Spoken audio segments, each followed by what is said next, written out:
अगर आपने अभी तक हमारा चैनल सब्सक्राइब नहीं किया तो अभी सब्सक्राइब करें और बेल आइकॉन को क्लिक करके हमारी लेटेस्ट वीडियोस के बारे में अपडेट।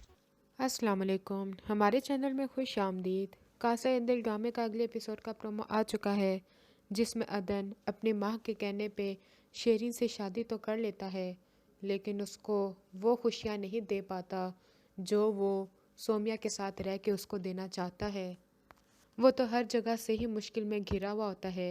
उधर सोमिया के भाई उस पर ज़ोर दे रहे होते हैं कि आके सोमिया को यहाँ से लेकर जाओ, और उधर उसकी माँ उस पर ज़ोर देती है कि शेरी अब तुम्हारी बीवी है, इस पे तवज्जो दिया करो, सोमिया को अब भूल जाओ।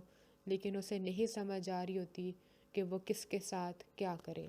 हातिम सब कुछ सच सच जान जाता है कि सोमिया की किसी भी चीज़ में कोई गलती नहीं है। सबकी आंखें खोलना भी चाहता है, लेकिन सोमिया उसको रोक देती है।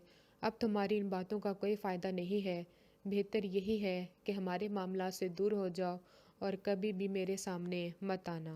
लेकिन वो फिर भी सुकून में नहीं आता और यही कोशिश करता है कि राहिला की किसी भी तरह से उसकी साजिशें नोमान के सामने आ जाएं, ताकि उसका अंजाम उसी तरह ही हो जिस तरह से उसने मुझे और सोमिया को दुख पहुंचाया।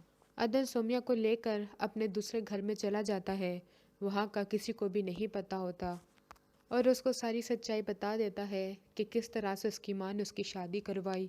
वो चाहता भी नहीं था, लेकिन मजबूर था, और सोमिया उधर रहने के लिए तैयार हो जाती है क्योंकि वो अपने भाई की ताने नहीं सुन सकती थी और अपनी माँ की नसों में भी गिर चुकी थी। इस वजह से वो उसके साथ हर जगह पे रहने के लिए तैयार हो जाती है। अगली विज्ञता के लिए अल्लाह हाफ़िज़।